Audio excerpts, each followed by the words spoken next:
(2:08 p.m. somewhere).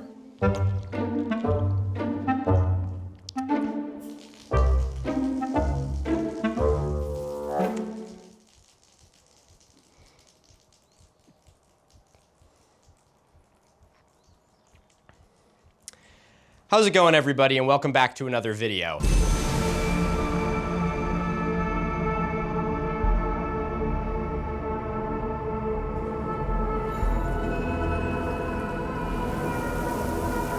Haven't even started the video, and I'm already sweaty and covered in beer. Par for the course for 2:08 on a Wednesday, but at least this time the camera's rolling. What are we talking about today? A couple weeks ago, a viewer sent me an article from the New York Post called "Second Sphinx Buried Under Sand Suggests Megastructure Below the Pyramids of Giza." I don't know why I expected the New York Post to tell me anything worth reading, and all I could think of was, oh god damn it, it happened again. Spirals.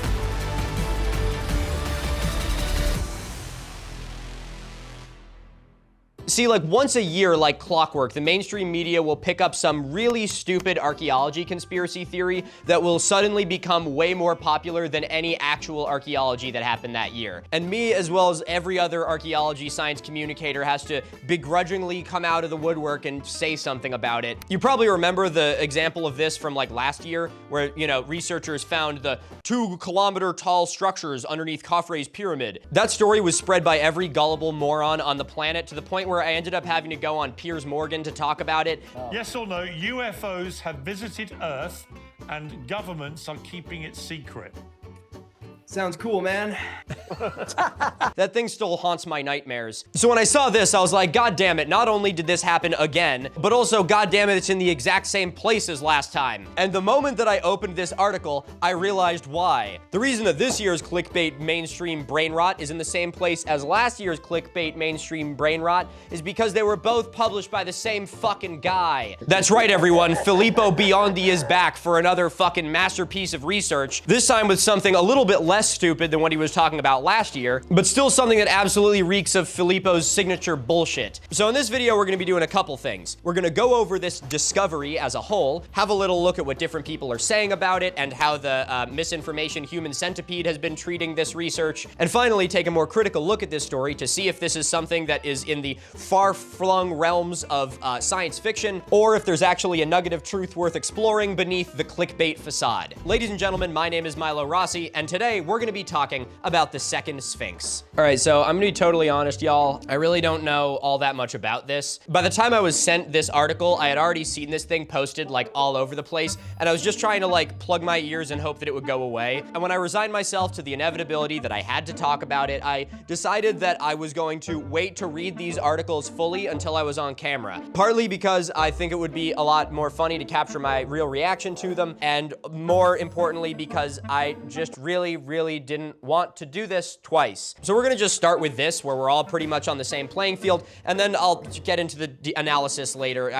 Look, I'm just trying to stave off a day of research, okay? Second Sphinx buried under sand suggests megastructure below the pyramids of Giza. Those little quote marks have never been used more appropriately. All right, this was published March 27th of 2026. The pyramids of Giza might only be the tip of the iceberg. Italian researchers claim that they might have found signs of a sphinx located beneath the pyramids of Giza, suggesting the existence of a sprawling subterranean citadel. You'll notice that the word researcher is probably gonna be used a lot in here. This is because Filippo Biondi and the others that he worked with, at least on the previous research, are all not archaeologists. This is not, of course, to say that people who don't have a background in archaeology can't have a voice in archaeology. It is instead to say that if you have no experience at all in archaeology and act like you know more than every archaeologist on the planet, chances are you're full of shit. Radar engineer Filippo Biondi. You always know it's good when a major archaeological discovery was found by someone with a just completely random fucking superlative. Radar engineer Filippo Biondi dropped this alleged historical bombshell during a recent episode of the Matt Beal Limitless podcast. Oh my God. Dude, we are so fucked. We are so fucked. We are so fucked. Dude, this is a crazy discovery. Where did it come out in a paper? Was it published in a journal? No, bro, some random fucking guy talked about it on a podcast, so it must be true. This is the same shit that they did with the spirals underneath the pyramids. Y'all remember that? Spirals. Oh yeah, it was revealed at a conference. Oh, that sounds pretty convincing, right? A conference, that must be official. The conference was just all the people that made the discovery talking to each other. I know this is rich coming from me, but just having a camera running doesn't make the things you say fucking important. The Matt Beal Limitless podcast, the Daily Mail reported. Oh my God. I don't know what's a better reputable source, the Matt Beal Limitless podcast or the Daily Mail. What the fuck is the Matt Beal Limitless podcast? I've never even heard of this. Are you fucking kidding me? Ah, yes, behold, the reputable sources of the Daily Mail. Do you guys see how insane this is? Do you see how insane it is that I have to be talking about this? Like, you don't need me to explain this one to you guys, right? Like, this is ridiculous. We got the New York Post citing the Daily Mail, citing an 80,000 subscriber podcast channel on YouTube full of insane AI-generated thumbnail conspiracy content about Sasquatches and elongated skulls. And the video that all of this comes from has fucking 75,000 views. 75,000 views, and it warranted a publication in the goddamn New York Post. Oh, Milo, not that deep, bro. Anyone who has ever told you that the war against science is not that deep, this is where the fuck we are, guys. We've disbanded the National Academy of Science. Scientists are literally fleeing the country, and actual newspapers are publishing actual articles rooted in this bullshit. Whoa, what's up, guys? It's Milo, and I'm Sweaty. My alter ego, Sweaty Milo. Terrible, terrible superhero. Okay, quick little thing I just wanted to add in here is I know I didn't include any footage from this podcast in this episode, and I'm sure there'll be a few comments like, oh, Milo, come on, you're being way too harsh on the guy. Give him a break. He asked, he really grilled him. He asked a bunch of hard questions. But I want to counter that with saying that I don't care. This is the whole problem with like the modern like centrist just asking questions people. It doesn't matter if you bring a complete fraud onto your show and grill them with a bunch of questions because you're platforming a complete fucking fraud. And as you can see by the way that the Matt Beal podcast is advertised and structured, it is very clearly implicitly promoting these ideas. Matt Beal is not someone with a scientific background inviting Boyandi on in order to break down his theory and disprove it. He's a layman who knows that the success of his show is directly contingent on how sensationalized the bullshit is that he platforms. We see this mentality all the time with pseudoscience and anti-intellectualism. Like, think about the fucking Jubilee debates. They'll have like, one white supremacist versus, 20 normal fucking people. It's like, I don't give a shit how many hard-hitting questions you asked, you platformed the fucking guy. Now, obviously, this is not that. That's a very hyperbolic, facetious example. But even if I'm being as charitable as possible and saying that Matt was trying to, be the critical mind in the room, as you can see through the tone of all the publicity that this podcast gained, it didn't fucking work. So whether it's Matt Beal platforming this guy or Joe Rogan platforming an anti-vaxxer, you don't get to hide behind a few tame questions to make it seem like you're the voice of reason in the room. Jesus, I can't fucking believe that. We just live in the stupidest timeline ever. It's just, I hate this. Okay, sorry, back to the fucking, 2 sentences into this shit. He said, there is something very huge that we are measuring beneath the Giza Plateau. Yeah, your fucking ego, Filippo. Jesus Christ. He and his team said they were tipped off to the alleged underground guardian by explaining that lines between the pyramids to the known Sphinx also point to a parallel mound under which the second feline facsimile supposedly resides, like a cryptic puzzle from an Indiana Jones movie.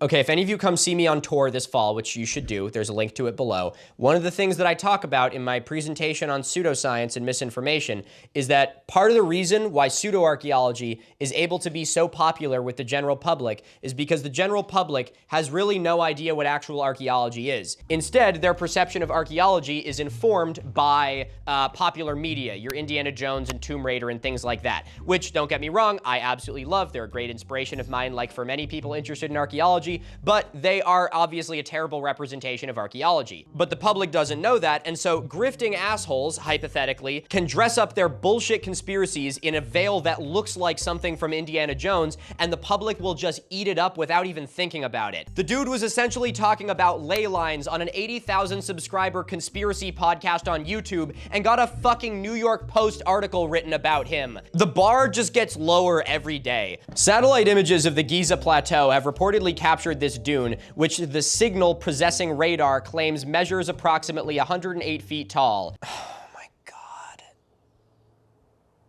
That's your image? That's the image. They literally did this same thing with the Khafre pyramid conspiracy. Editors, show the data that they actually found underneath the pyramid. Great, and now show how they reconstructed it. That is a fucking massive leap if you ask me. Now the scan is obviously picking up on something here, but to call that a sphinx is just so disingenuous. Now I'm sure I hear a couple people saying like, dude, why you gotta be mad, bro? Big archaeology, he's an actual researcher, okay? Look, he's doing research. Finding something like this and then confidently claiming that it is something completely outlandish and publishing it to the world without bothering to fact check it is not fucking research. If I went out into the woods with a metal detector and mapped all of the points that I got signals at, that would be research. But if I then claimed that all of those signals were evidence that I'd found the location of El Dorado, that wouldn't be research, that would be complete bullshit. And you might say, oh, well, it's a lot more likely that this would be another sphinx than that you'd actually find El Dorado with a metal detector. But barring likelihood, there's an equal amount of evidence for fucking both. The first sphinx sits slightly below the surrounding surface in a shallow depression, so it is possible the second sphinx could be hidden beneath the higher mound. He noted that the mound is made of a hardened sand that would facilitate its existence rather than an impenetrable bedrock as well. Biondi said the precise geometrical correlation between the visible structures and this mysterious dune has made him about 80% confident in his theory. That's how real science works, guys. You don't fucking check with anyone. You just reach an 80% confidence just by your own research, and then you just get out there and you start running your fucking mouth. When small men cast big shadows, you know the sun is about to set. Precise geometrical correlation. Oh my God. I'm not quite sold on it, but if you threw in maybe like a resonance, maybe like a vibration or like a harmonic, or maybe like energy, I might be on board with that. The researcher also referenced the fact that the Dream Stele, a granite slab sitting in front of the Sphinx number 1, okay, this is what I mean by this being really fucking irresponsible research. The public does not have the fucking tools they need to think critically about this information. So if you tell them confidently that you found a second Sphinx, they start labeling the only Sphinx as Sphinx 1. I think that whatever this is, it totally warrants more research. It's just a cool structure. There could be something there. But implying that it's pretty much confirmed is gonna lead to some poor bastard at the New York Post who loves Indiana Jones to publishing it as though it's fact to everybody else. Anyway, a granite slab in front of Sphinx number 1 is carved with a pair of mythical cats, suggesting there was always supposed to be 2. Is that a typo? Is carved with a pair of mythical cats, suggesting that there were always supposed to be a second sculpture. Shouldn't that be there was always supposed to be a second sculpture? Or there were always supposed to be 2 sculptures? Some poor bastard at the New York Post who loves Indiana Jones and can't fucking grammar check his shit. Am I wrong? I feel like that's wrong. Maybe I'm the idiot here, who knows? It's very likely. His theory implies that there was an actual function to the propagandistic symbol, which was constructed by Pharaoh Thutmose IV. Scans showing the alleged parallels between the Great Sphinx and its supposed subterranean doppelganger. This is something I'm gonna have to talk a little bit more about when I do some research, but like, what are the time periods on all these? Because a lot of times when people do this stupid fucking ley line shit, they're drawing parallels between a ton of different things that are not only very well documented and well understood, but were built like hundreds of years apart. The hieroglyphics reportedly describe how the Sphinx was a deity that appeared to a young Prince Thutmose as he slept in its shade, promising him the Egyptian throne in exchange for clearing off the sand that had entombed it. To get to the bottom of the matter, it is a typo. To get to the bottom of the matter, Team scanned the ground beneath the first Sphinx. Team, not the team? Am I going fucking insane? Team scanned the ground beneath the first Sphinx, all the pyramids, the conjunction between the pyramids, and the Khafre pyramid. Yeah, he claimed they found vertical shafts, horizontal passages that pointed to an underground megastructure, something I've already talked about before and has been beaten to death. I don't want to go over it again because I hate beating a dead horse, but sometimes, you know, you gotta beat the horse more when it keeps fucking getting up and walking away. These reportedly mirrored a network of shafts and passages beneath the above ground Sphinx, illustrating an incredible symmetry. There's a buzzword for you. Drink. Coincidentally, Biondi is not the only researcher to claim the existence of a second Sphinx. Egyptologist Bassam el-Shamma first raised the theory more than a decade ago, citing an ancient Egyptian record and mythology that described a lightning bolt striking the Sphinx. He postulated that this image could allude to a second monument that was destroyed after being cursed by a powerful Egyptian god. Egypt's former Minister of Antiquities, Zahi Hawass, has thrown cold water on such theories, arguing that extensive excavations of the area have yielded nothing. Biondi stressed the need to study the phenomenon more carefully. It's just so classic. It's just so classic. Don't get me wrong, I don't think Zahi Hawass is perfect. I got my qualms with him as well. But whether or not you like his fucking attitude, he's one of the biggest names in Egyptology. Now, my point with that isn't an appeal to authority, quite the contrary, actually. My point is that he is personally invested in Egyptian archaeology and Egyptian tourism doing better. So from a purely self-serving standpoint, archaeologists like Zahi Hawass have way more to gain from a discovery like this than whoever the fuck this schmo is. This is a point that I always make with these pseudo-archaeological cover-up theories. Whether it's that they're hiding giants or hiding Atlantis or they're leaving part of Göbekli Tepe buried to hide the truth, you know who the fuck you are. Why the fuck would archaeologists want to hide the biggest discoveries ever made? There's a whole subset of the pseudo-archaeology economy online that is just founded in people complaining about things archaeologists aren't doing, which is crazy because they don't give a flying fuck about the things archaeologists are actually doing. The people that make up these cover-ups don't care about archaeology. They just found a really profitable grifting angle for the outrage economy that we live in. You know what? I want a more reputable source. Let's see what the Daily Mail has to say about this. There he is, Filippo, on his fucking podcast, sitting on a little golden, it's not even golden, it's like a piss chair. UFO whistle, I'm sorry, what did that just say? Did that say something about UFO whistleblowers storming the Capitol with explosives? Huh. We are finding precise geometrical correlation, 100% of correlation in this symmetry, he added. What fucking symmetry? 100% of what fucking symmetry? Because what you found doesn't really look like a sphinx. It's a vague oblong shape that is over there. How do you even quantify that you found 100% of this? You mean like there is 100% something at the other angle? Because of course there is. Would there be nothing there? Using a satellite radar technology capable of detecting subtle ground vibrations, Biondi claimed the data points to a massive structure concealed beneath a 180-foot high mound of hardened sand. Oh, wow. Okay, so it's literally just the exact same article. Oh my God. 2 sphinxes. That's the dream stele. It's fucking symmetrical. They made it fucking symmetrical.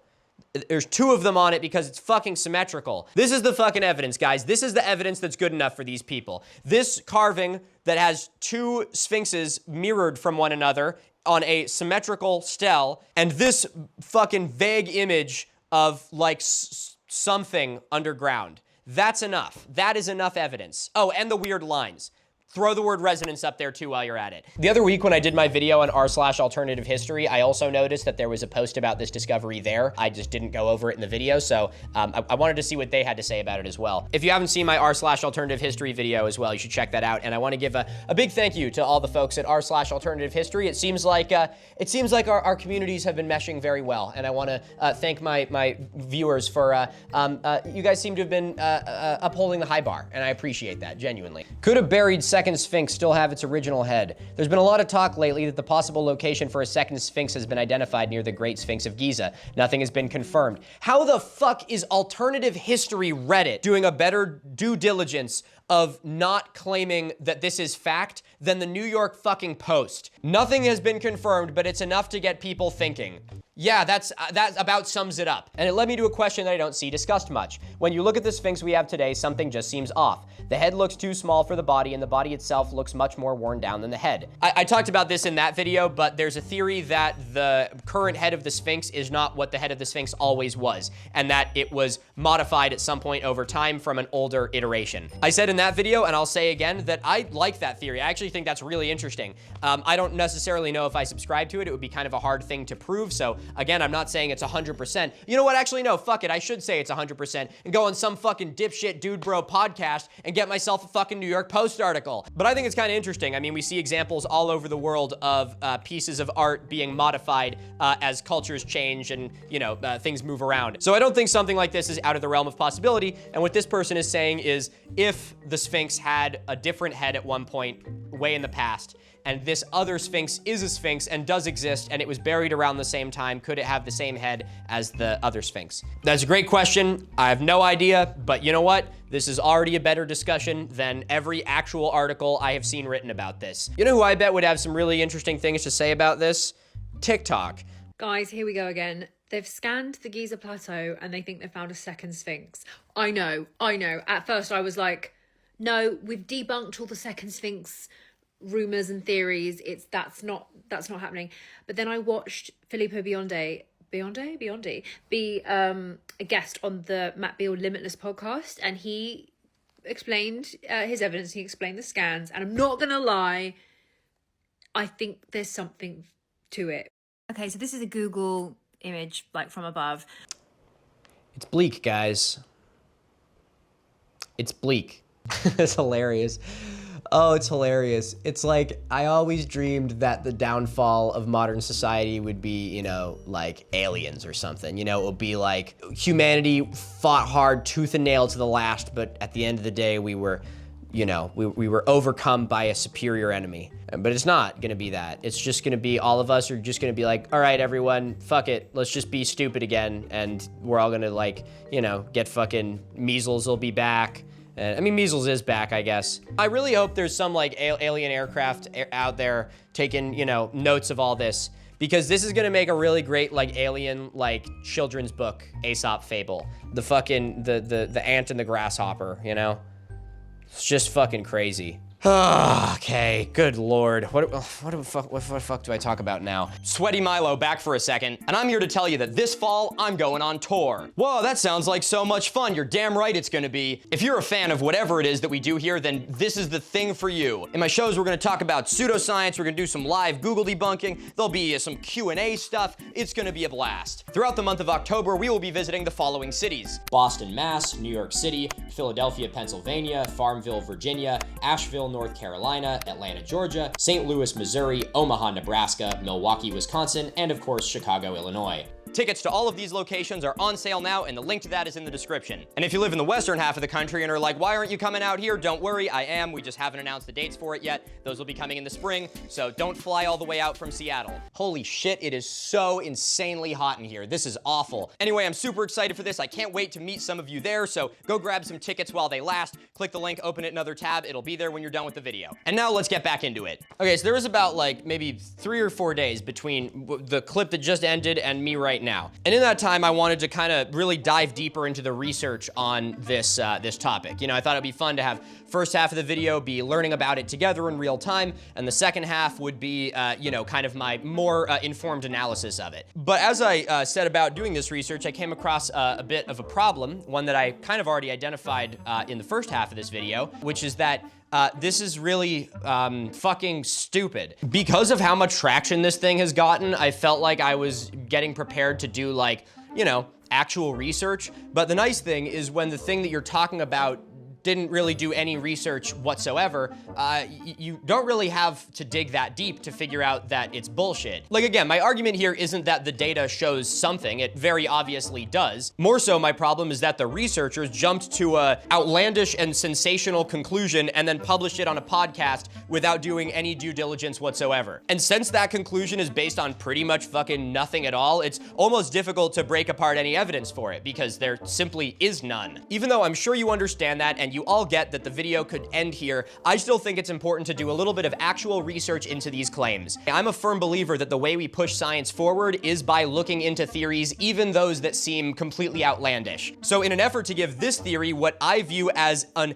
abundance of good faith, I sort of identified the 3 major arguments and lines of reasoning that are used to support this being a second Sphinx. The 3 major pieces of evidence that I see Biondi used to try and support this theory are as follows: the dream stele in front of the Great Sphinx, which he says suggests the existence of a second one, the symmetry between the pyramids and the Great Sphinx, which he uses to predict that second Sphinx's location, and finally, the scan of the site itself. Okay, so here's something interesting that I noticed that I just feel is, I feel compelled to mention before we get into all these specific lines of reasoning. As I've already beaten into the ground sufficiently in this video, the whole thing about this being released on a podcast is immeasurably fucking stupid, but I'm not all that surprised. These like Joe Rogan ripoff conspiracy conspiracy podcasts are a dime a dozen now. Pretty much any idiot with electricity and access to their mom's fucking credit card can buy a microphone and just start saying literally whatever the fuck they want. And with the culture of disinformation and anti-intellectualism we see now, pushed by everyone from these idiots all the way up to the highest levels of the government, people doing stupid shit like this has just become a good, profitable business model where you are rewarded by the world that we live in. But I was curious about who this Matt Beale was. I mean, his YouTube channel has like 80,000 subs, which is, you know, nothing to sneeze at, but it's no, it's no me.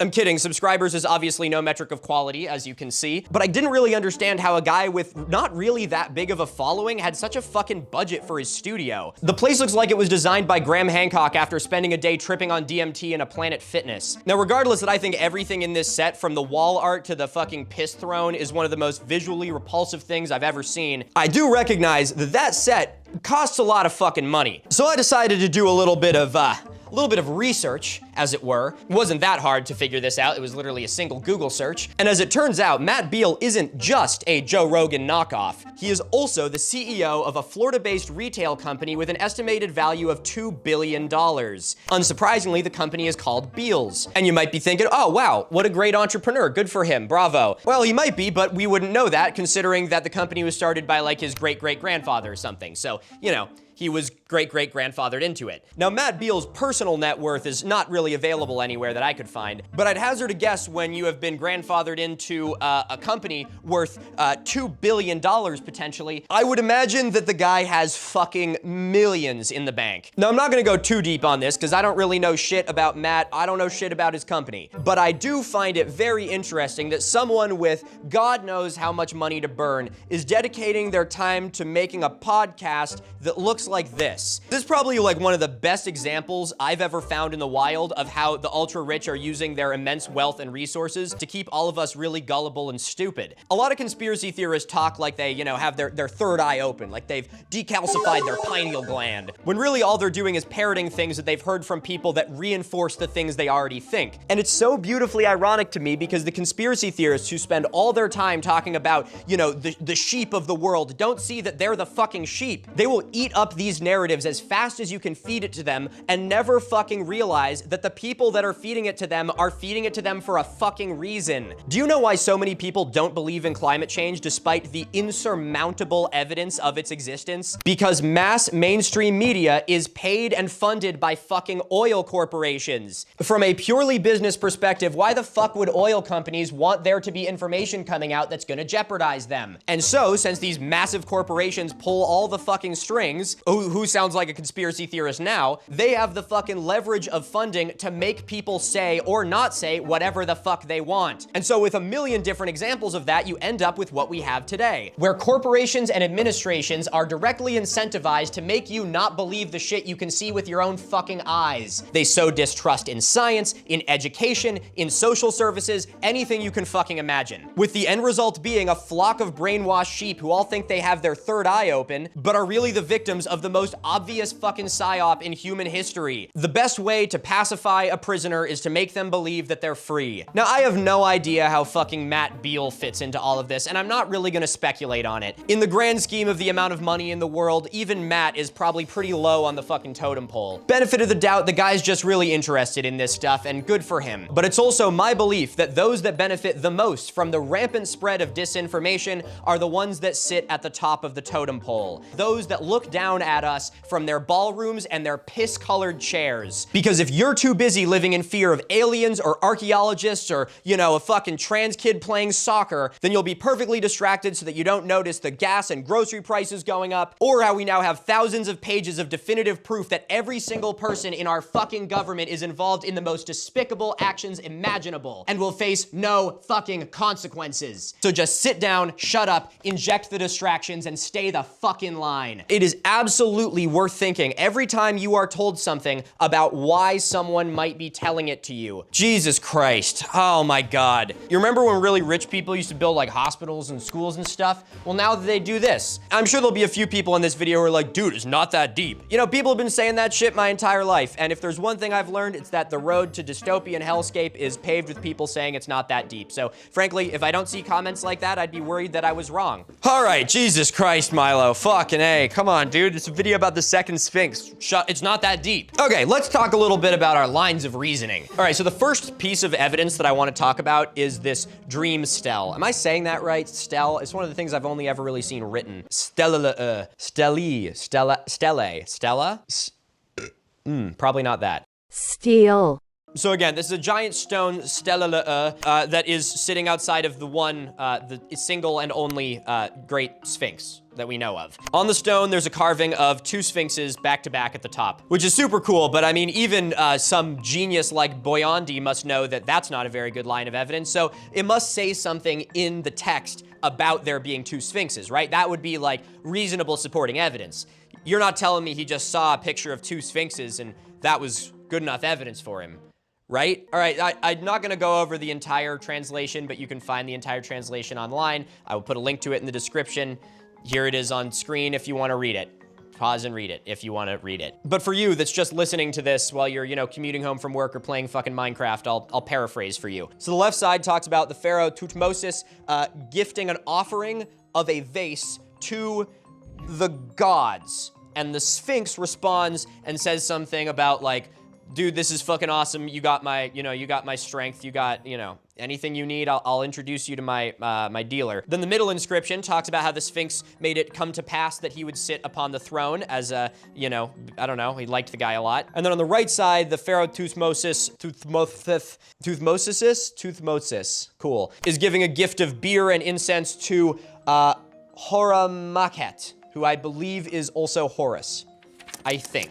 Citation needed. And Horamakhet responds in the same way. He's like, dude, you're awesome. I'll give you whatever you need. Add me on Snap. I can get you infused Nerds gummy clusters and stuff like that. Then there's a big main body of text that's pretty much just like King Thutmosis just glazing the hell out of himself. It's all that classic, the King of Kings, the he who brought the stars to the earth, and the he who hung the moon, and it's just that kind of thing, classic. Who knew that when you were a representation of like a god on earth, you got one hell of an ego on you. Then finally, towards the latter half of the body text, there's a part that talks about how Pharaoh Thutmosis used to play in the desert as a child, and how one day he was playing at the foot of the Sphinx, the Sphinx, singular. He rested at the foot of the Sphinx, okay? Important detail.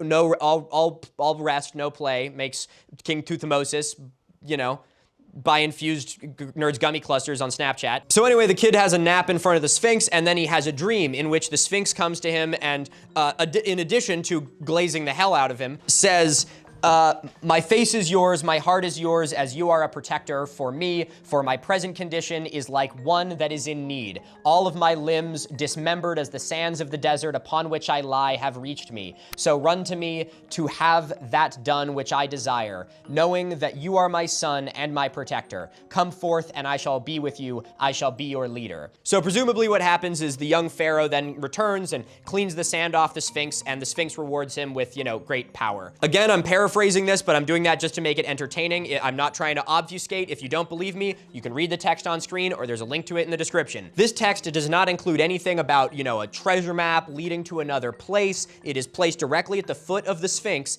and most importantly, it does not say fucking anything about another Sphinx. It is the pharaoh resting at the foot of the Sphinx that the monument is erected in front of, and being told by that Sphinx to clear off the sand on top of it so he would become pharaoh. And in memorial, he later erected the stone in front of that one Sphinx. Now, if you're gonna say, well, maybe they erected one in front of the other Sphinx as well. One, you're just pulling shit out straight out your fucking ass. And two, we're gonna get into the whole thing with the other Sphinx logistics later. So hold that thought. So as far as I can tell, and I mean when I say I really looked into this because no matter how much I'm ragging on Boyandi, I don't think he can be this stupid. Y'all, I can't figure out how to emphasize this enough, that we're looking at a guy looking at a picture of two Sphinxes back to back and using that as evidence that there is a second actual Sphinx that everyone missed.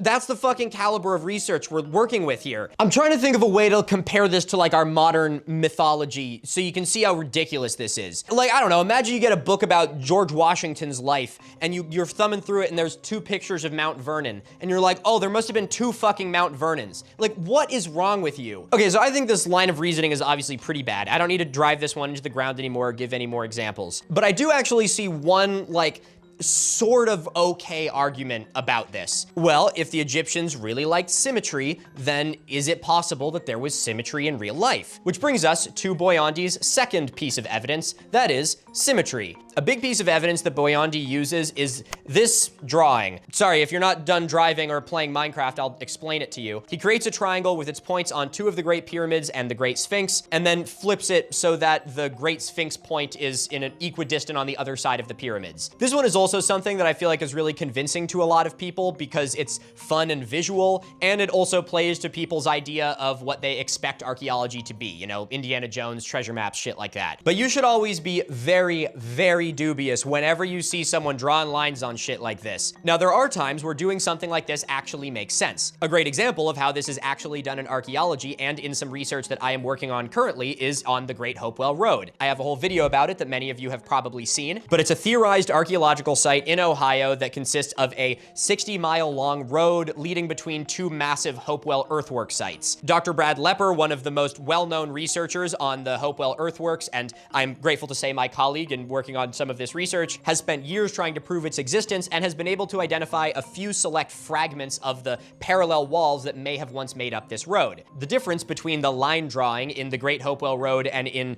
the second Sphinx thing is that in the Great Hopewell Road, for starters, we are identifying actual fragment sites. Again, this was a structure made of earth, so it was plowed through farm fields, and there's very little evidence of it left. The isolated sections that we've identified with LiDAR data we're able to connect and start to sort of plot and estimate where it might be heading. This isn't just a random line because it's actually connecting real, likely related data points. Whatever the hell it is that Boyandi is doing with the fucking Sphinx is just a guy breaking out a ruler and just making shit up. There is no evidence that is actually leading him to that location. If the inscription on the stone that we just looked at hinted at there being another Sphinx that was the twin of this one, or, you know, something about its location in relation to the pyramids, this would be a really great piece of evidence. But rather than these lines serving as a prediction supported by actual evidence, the lines are just supposed to be the evidence in and of themselves. Again, this isn't saying that this line of reasoning is necessarily bad. It's just that doing something like this only makes sense when there is other evidence. And with a lack of any evidence to support this prediction, it's nothing more than just a random fucking guess. Okay, but guess or not, why don't we look a little bit closer at this? See, many other pseudo-archaeologists, especially those on, you know, the lost civilization people, they're constantly chalking up their lack of evidence to, oh, well, it's just in a place we haven't looked yet, which is its own kind of bullshit, but here we actually have something really nice, because Boyandi has given us an exact location where he is predicting this Sphinx is. All right, so let's have a look at that on a satellite map.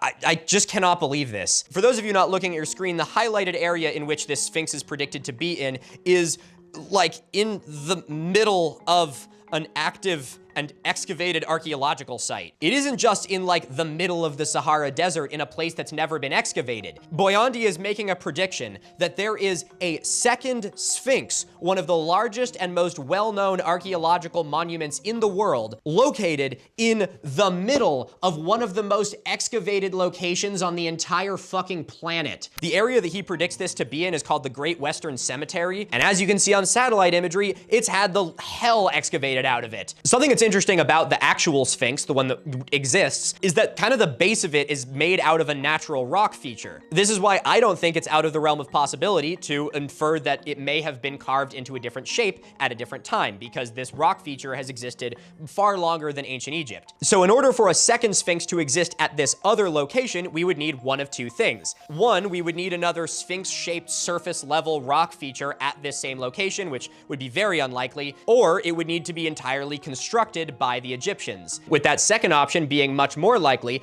I'm gonna call absolute bullshit that no one has ever found any evidence of this. The excavation at these sites is not digging to find stuff that's buried fucking, you know, what did they say, like 40 meters below the ground? The tombs and the Sphinx and the pyramids were all active in like relatively the same time span, definitely the same geologic time span. So I'm gonna say that there's no way in hell that a Sphinx existed here contemporarily with all the other stuff and was able to somehow be buried so deeply that you can fully excavate the Western Cemetery without even noticing that it's there. Okay, finally, let's move on to kind of the last piece of evidence. And that is, of course, the smoking gun, the scan. So if there's anyone still watching this who really rides hard for this theory, one, good on you. I'm glad you're still here. Congratulations on challenging what you've been taught. But I'm sure that you would also be saying, well, Milo, you're talking about all of these things that are conjecture, you know, the mirrored sphinxes on the carving and this triangular location, but they aren't just random guesses because they have the scan. So if this scan lines up with everything else, then, you know, the rest of it actually makes sense. And that's not really a terrible line of reasoning. If they got a scan that showed a sphinx and it was triangulated to this location, I'd be like, wow, that's fucking awesome. So let's have a look at the scan. Ta-da! If you do have a chance to look at your screen for this one, I recommend you do, because it's really the best punchline I could have ever asked for. The scan doesn't show a fucking sphinx. It's like, it's a lump. Just like Boyandi's last research, a term that I have never used more liberally, what he seems to do is like collect data and then just make up some absolutely crazy shit to go along with it. Once again, when he did the Khafre pyramid scan last year, this was the data that he got, and this is how he interpreted it. Something so disingenuous that I think Khafre should be able to sue him for fucking defamation. And in this research, his scan showed this, which he interpreted as being a fucking sphinx. I'm not denying that the scan shows something. It very obviously does. I'm just saying that I would sooner trust a fucking 12-year-old on a hero's dose of Adderall to interpret this data over Boyandi. But this is just how his grift fucking works. He's able to get a couple pieces of actual legitimate data, and then he can just make up whatever the fuck he wants to enrich himself with fucking podcasts and news appearances. And anytime anyone smells the bullshit, which isn't that hard to do, he can refer them to a piece of actual data that looks really science-y. And even though most people could probably interpret this data better than Boyandi could, they're not going to, because they're not nearly as fucking irresponsible as he is. That said, what actually is this?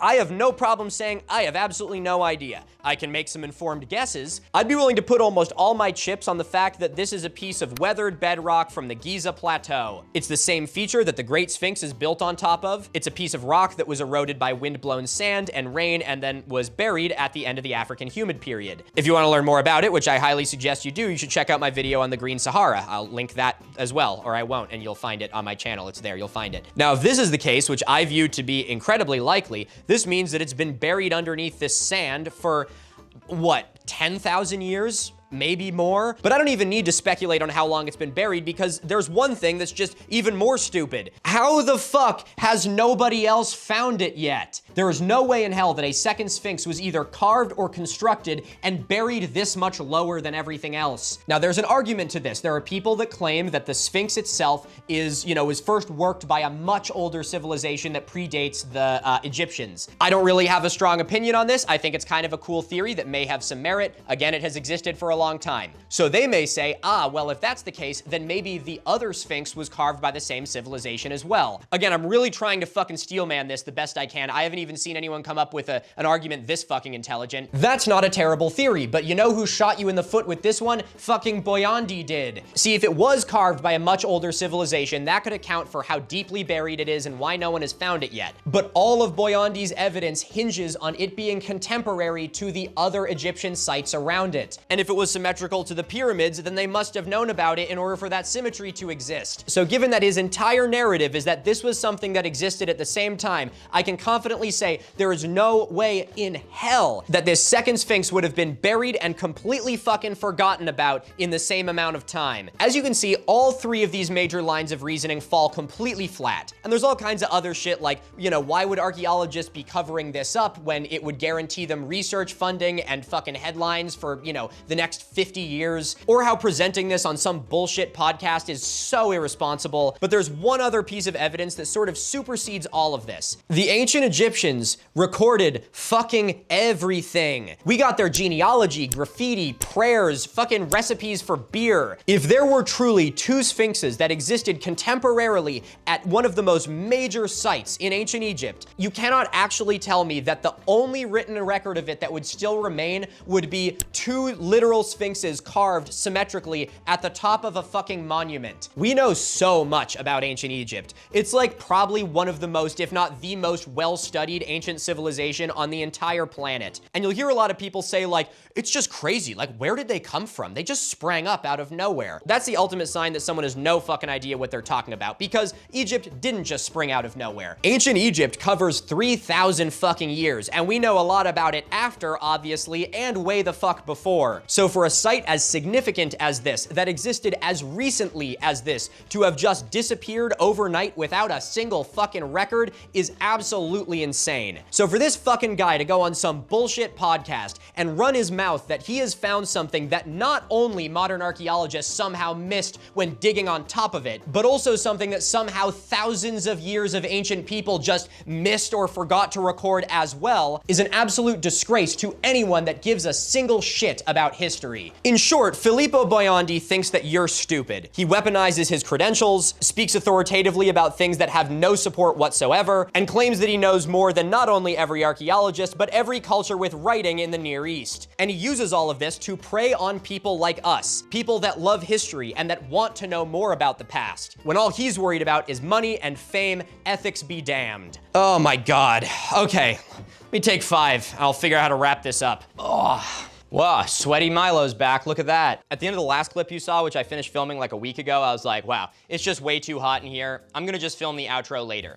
It's now later, and it is a massive heat wave, and it is probably about 95 degrees in this room right now. The air is completely still, and the only humidity worse than what's in the room is the humidity in my fucking pants. So that's what I get for not fucking just following through and finishing the video like a normal person. Okay, so what even is there more to say about this? Not a whole hell of a fucking lot. Something that I want to make very clear, which, let's be honest, the people who need to hear this the most aren't even watching anymore. I am not against independent researchers taking a crack at archaeology or, you know, lending their expertise. Like I said back in the r/alternative history video, I'm a big fan of quite a few archaeological discoveries that are pretty controversial within the community. So even though I'm sure there'll be a couple comments from people that didn't even bother watching the video saying I'm, you know, just an arm of big archaeology trying to suppress the challenging of the paradigm, you here with the mental fortitude to actually watch this video know that is clearly not the case. Similarly, I am also not saying that this discovery isn't something. I'm not doubting his methods or claiming that he faked the data. Instead, my thesis for all of this has less to do with the data itself or the challenging of the paradigm. The thing that frustrates me is the wanton irresponsibility of every single person involved in this. The data shows something, certainly, but instead of interpreting it through the lens of plausible reality, Boiondi interpreted it through his massive fucking ego. Rather than just presenting his data as something interesting, he presented it as conclusive evidence of a second Sphinx. And the evidence that he based this upon isn't even evidence, it's just complete fucking conjecture. In the field of archaeology, you work from the known to the unknown. And if you do it the other way, you're not doing archaeology, you're writing a fucking fan fiction. What we know is this image, a picture of something that admittedly just looks like weathered bedrock underneath the sand. That is the known. But instead of just talking about this known, Boiondi claims with 80% confidence that it's a second Sphinx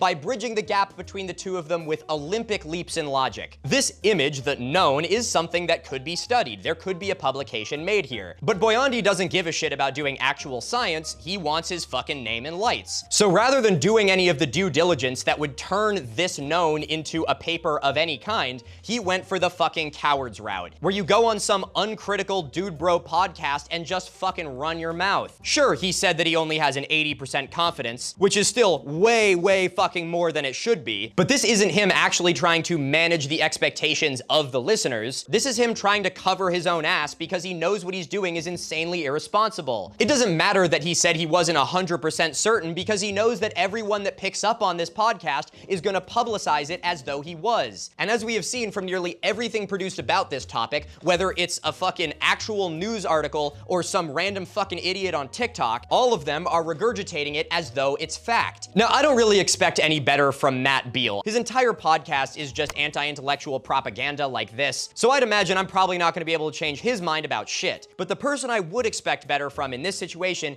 is Boyandi. I don't even really know what his credentials and background are, and I don't even really care because I'm gonna be abundantly charitable. But judging by the work that he actually does with his fucking, scanning information, the guy has some fucking background in science, which is why it is so disappointing to see him do shit like this. Again, maybe I'm being too charitable, but Boyandi should know how fucking irresponsible this is. What he is doing not only undermines the field of archaeology, but the scientific body as a whole. By becoming a stooge of the anti-intellectual administration, he may be scoring a cheap win and some points off the backs of archaeologists, but he's reinforcing anti-science views that will ultimately consume every field of science, including his. You guys know the fable of the grasshopper and the ant? There's a grasshopper who spends his whole summer laying in the grass and, playing his fiddle, and his buddies the ants spend the entire summer working and building their nest. And the grasshopper asks, well, what are you doing all that for? Look, we could just be having fun. But the ants know what's coming at the end of the summer. And when the snow falls, the ones that survive are the ones that took shit seriously. I don't expect Boyandi to be watching this, and if he does, I don't think he'll care. He'd probably say that I'm being really mean and inconsiderate and shitting on his work. I'm sure he'd come up with a million excuses instead of acknowledging the responsibility that he has in this situation. But Boyandi, in the off chance that you are watching this, Paisan,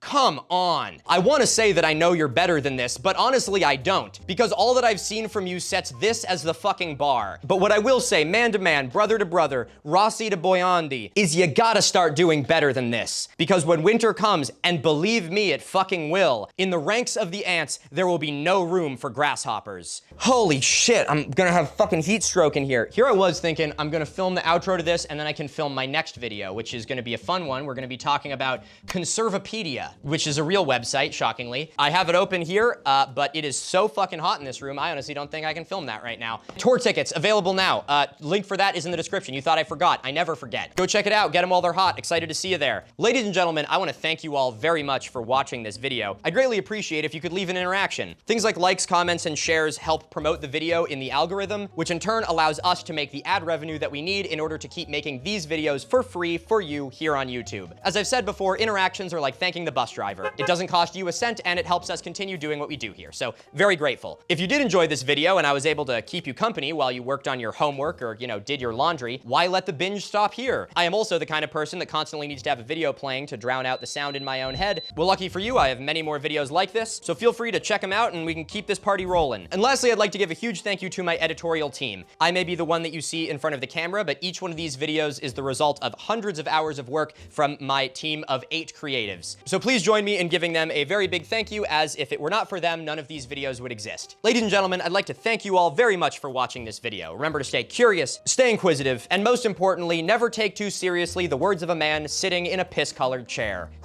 What was I thinking that I was gonna be able to film another video? I'm like lightheaded, holy Christ. I'm glistening. I'm like that guy from Star Wars.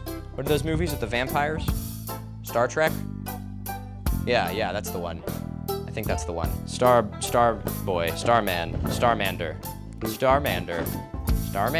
Wonder how long it'll be before a bird nests in here. Do you think I could keep it? Would anyone stop me? Would you stop me? You wouldn't stop me. You wouldn't download a bird. I always had a teacher that told me not to do this in a chair because someone fell over once and it blinded them. And the teacher that was blinded, allegedly, was at our school. And she would always tell us, she was like, oh, the reason I'm blind is because I did that in a chair once and fell over. And I always believed it growing up, and I would never do this. And then, when I got to high school, I remember I just had an aha moment one day, and I was like, I don't actually think that's true. I bet she was like, you know what? You guys need help keeping these little shits in their seat? I got something for them. If you did enjoy this video, I'd greatly appreciate it. That's my secret, Batman. I'm always sweaty. Batman? No, he's talking to someone else. Who's he talking to? I forget. What is that from? Oh, it's the Hulk. Definitely not Batman. It helps us continue making these videos for free, and for free. Fuck. And finally, at the very end of, holy shit. Woo! That teacher, she flashed before my eyes warning me about blinding myself.